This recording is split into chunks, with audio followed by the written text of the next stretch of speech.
Oke, Assalamualaikum warahmatullahi wabarakatuh. Kita berjumpa kembali di pertemuan 15 untuk pemrograman framework dan Java. Hari ini kita akan membahas soal administrasi dan rilis Spring.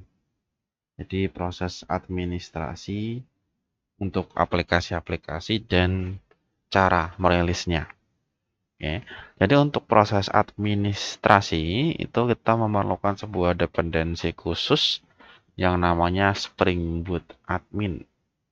Jadi Spring Boot Admin ini sebenarnya adalah aplikasi web tersendiri, dia terpisah, yang dimana dia bisa menjadi administrator untuk semua aplikasi yang diaturnya. Jadi nanti akan ada dua komponen utama, yaitu bagian untuk servernya, yaitu si Spring Boot-nya sendiri, dan nanti klien-kliennya. Nah, klien-kliennya ini dia adalah aplikasi lainnya. Ya, jadi app yang kita buat sendiri itu bisa menjadi klien daripada Spring Boot Admin. Nah, nanti Spring Boot Admin ini dia bertugas sebagai server yang dimana dia menangkap informasi yang dikeluarkan oleh klien-kliennya. Ya, jadi nanti dari Spring Boot Admin ini dia akan mendeteksi semua informasi yang ada di kliennya dikirimkan ke servernya, datanya. Nah, dari Spring Boot server ini dia menangkap data itu, datanya ditangkap, lalu kemudian diproses dan ditampilkan menjadi sebuah UI. Jadi dia di mana si klien-klien ini itu kita sebut dengan microservice atau layanan-layanan kecil. Karena bisa berjumlah banyak dan tidak harus aplikasi yang dia sifatnya besar. Bisa aplikasi kecil yang dia punya manfaat sendiri. Nah, dari situ nanti akan diambil datanya, kesehatannya bagaimana, apakah dia aktif atau tidak, dan dikirimkan ke servernya ini. Setelah dikirimkan ke servernya ini, barulah ditampilkan sebagai UI-nya. Jadi setiap dari proses-proses ini nanti kita bisa monitor satu persatu dengan cepat. Ya. Nah, Spring Boot Admin ini dia menggunakan konsep client server ya, yang dimana ada satu aplikasi boleh dia aplikasi sendiri atau dia dalam komputer sendiri yang dia punya tugas menangkap semua data yang ada di jaringannya ya. Jadi kliennya ini pun boleh berada di komputer yang berbeda ya, komputer 1, komputer 2, komputer 3, tidak masalah. Yang penting bisa dimonitor untuk kesehatan dan aplikasinya. Nah, cara membuatnya sih gampang.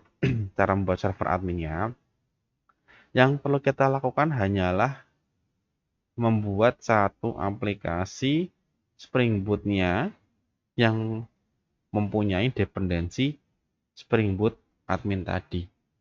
Jadi nanti dia akan secara otomatis membuat sebuah aplikasi khusus yang dimana dia memiliki kemampuan untuk monitoring. Ya, karena biasanya yang namanya aplikasi admin itu biasanya cuma satu saja, sifatnya dia mandiri, jadi punya fungsinya cuma satu aja, memonitor. Dan yang paling jelas adalah terpisah dari aplikasi lain. Itu adalah ciri-ciri aplikasi server admin. Karena dia tugasnya cuma satu, memonitor dan menampilkan keadaan daripada aplikasi yang dijalankan. Untuk mendaftarkan kliennya, ada beberapa cara nanti ya. Karena si server ini di aplikasinya terpisah, maka datanya yang dari klien itu harus didaftarkan dulu agar bisa dimonitor oleh si server. Ada dua cara ya dalam untuk proses monitoring. Yang pertama adalah secara eksplisit ya, didaftarkan secara manual. Eksplisit dalam arti kita memasukkan nama A, nama B, nama C, aplikasi A, aplikasi B. Ya, kita sebutkan namanya langsung. Itu eksplisit. Tapi kalau yang cara kedua, Ya, cara kedua. Cara kedua kita memakai yang namanya Eureka Service Registry, yang dimana si klien mendaftarkan ke pihak luar yang namanya Service Registry, nanti adminnya dia akan mencari sendiri mana servisnya. Biasanya yang kedua ini dipakai kalau kita aplikasinya terhubung ke internet dan jangkauannya besar, luas ya. Tapi kalau cara yang pertama biasanya itu aplikasi yang sifatnya lokal atau LAN karena lebih mudah didaftarkan. Nah, ketika aplikasi servernya dijalankan, ya, yang jelas ada Spring Boot adminnya ini, kita akan melihat 3 buah benda. Yang pertama adalah aplikasi. Di sini dia menunjukkan berapa banyak aplikasi yang terbuka. Ya. Jadi misalnya kalau ada aplikasi yang terbuka dan terhubung ada 5, ya di sini ada 5. Kemudian di sebelahnya ada instance. Nah, oke. Instance ini berbeda dengan aplikasi. Satu instance memerlukan satu aplikasi. Jadi kalau kamu buka satu aplikasi, makanya kita bilang satu instance. Bisa nggak kita membuka banyak aplikasi, meskipun aplikasinya satu? Bisa. Jadi satu aplikasi itu bisa banyak instance, misalnya 5. Ya. Contohnya kalian buka Word 2, aplikasi Word ya. Berarti disukan aplikasinya satu, instance-nya 2. Yang kelihatan di depan itu ada 2. Dan yang ini adalah benda ketiga adalah status dari semuanya. Ya, jadi misal aplikasinya ya ada yang sehat, ada yang nggak sehat, nanti akan berpengaruh ke sini. Ini kembali lagi ke tadi ya, Spring Boot Actuator ya. Jadi kalau Spring Boot Actuator itu secara klien view-nya, tapi kalau Spring Boot admin dilihat dari servernya. Jadi server yang menangkap data itu semuanya. Jadi nggak perlu pakai curl, nggak perlu pakai endpoint, ya cukup pakai satu Spring Boot admin, kita sudah bisa memonitor semuanya. Ya. Jadi kalau kita melakukan registry manual, kita harus tahu dulu IP-nya apa. Makanya saya bilang, kalau registry yang manual, lebih baik dia ada di LAN. Kenapa? Kita harus tahu, kita tahu IP-nya. Ya, IP-nya kelihatan. Nah, setelah kita register, otomatis aplikasinya akan nambah satu, instance-nya nambah satu. Berarti ada satu aplikasi yang berjalan di situ. Di sini kita bisa lihat versinya, statusnya ya. Berarti kalau dia hijau, berarti dia sehat. Aplikasi ini berjalan normal. Ya, dengan syarat memang tidak ada masalahnya. Itu kalau manual. Tapi kalau kita pakai discovery, cara yang kedua memang enak. Kita nggak tahu di mana lokasinya. Ya, contohnya ini. Ini dia menggunakan namanya darkset.local. .local ini sebuah ekstensi khusus yang digunakan oleh ZeroConf. Ya, ZeroConf ini yaitu discovery sifatnya, atau kita bilangnya bonjour untuk Apple. Nah, si .local ini kita nggak tahu IP-nya, tidak bisa kita cek, tapi dia bisa dicari menggunakan yang namanya ZeroConf atau bonjour ini. Ya, ini ada contohnya yang lainnya ya. Di aplikasi dia punya instance lebih. Ya. Berarti si satu aplikasi ini dia punya 2 instance. Totalnya berapa? 1 pas 6. Ada berapakah aplikasi? 4. Ya. Dan semuanya dalam keadaan sehat. Itu cara membaca untuk Spring Boot admin. Ya. Ketika kita melakukan eksplorasi, si admin pada dasarnya bisa melihat informasi seperti info dan health-nya. Ini sama seperti Actuator. Info metriknya yang pada di micrometer, ya, Spring Boot micrometer, ini yang setelahnya Hystrix ya. Environment properties-nya, tingkatan login, detail thread, sama HTTP tracing-nya. Itu bisa dilihat dari Spring Boot admin. Memang dia lebih multi-tool dibandingkan peralatan-peralatan yang sebelumnya karena memang kita tinjaunya dari sisi servernya, bukan dari sisi klien. Kalau dari sisi klien memang kita harus bisa melihat apa kebutuhan dari aplikasinya. Tapi kalau kita melihat dari sisi server, ya kita melihat segalanya yang bisa dilihat. Ya. Jadi ini isinya dari sini kita bisa melihat ya informasinya, build-nya kapan, metadatanya, ya, instance-nya dia pakai apa. Di sini dia pakai MongoDB, history-nya ada, disk space-nya berapa, kelihatan semuanya di sini, ya.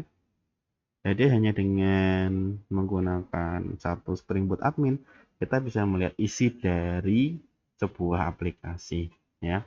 Kemudian di sini kita bisa melihat berapa CPU-nya, ya, uptime-nya berapa, garbage collection ini adalah berapa kali data sampahnya ada, kemudian penggunaan memori, ya, di sini ada memorinya berapa yang dipakai, ukurannya berapa, sisanya berapa, bisa kelihatan.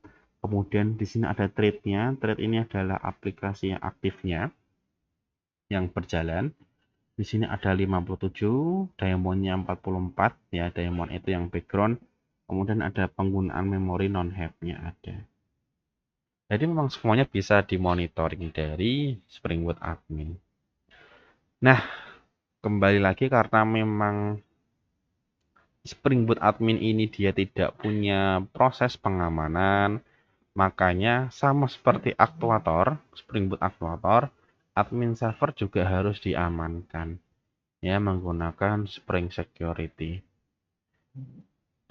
Jadi memang yang namanya framework, mereka itu memisahkan semua komponennya berdasarkan fungsionalitasnya. Keamanan sendiri, yang buat metrik sendiri, ya, monitoring sendiri, semuanya ada di beda-beda tempat, tidak disatukan. Nah, berikutnya adalah proses rilis aplikasi, ya, karena memang aplikasi yang sudah dibuat itu kita harus tahu cara merilisnya. Seperti aplikasi Android dengan APK, sama persis. Semua aplikasi framework itu pada dasarnya yang sudah masuk yang sudah selesai loh ya, itu wajib dirilis. Nah, dalam proses rilisnya, aplikasi yang sudah jadi hanya bisa dieksekusi, tidak bisa dibongkar. Level lock-nya dimatikan, ya, jadi paling cuma sampai warning saja. Warning atau error tergantung kebutuhannya, tidak bisa dimundurkan. Dalam arti aplikasi yang udah jadi bentuknya itu nggak bisa dimundurkan lagi. Jadi maju terus, ya. Makanya ketika kita coding aplikasi, coding itu jangan sampai hilang karena kalau coding hilang, aplikasi sudah jadi itu susah dimundurkan. Tidak bisa dimundurkan malahan, ya. Dan yang terakhir adalah proses rilisnya menggunakan WR atau jar. Nanti kita akan jelaskan apa bedanya. Nah, ketika kita proses rilis aplikasi, ya, kita selama ini selalu menjalankan langsung pakai IDE. Jadi aplikasi di codingnya kita jalankan, ini yang sering kita lakukan ada di sini. Nah, prosesnya atau menggunakan yang namanya Maven Spring Boot Run, salah satu alternatifnya, ya. Barulah nanti kita melakukan yang namanya packaging di sini.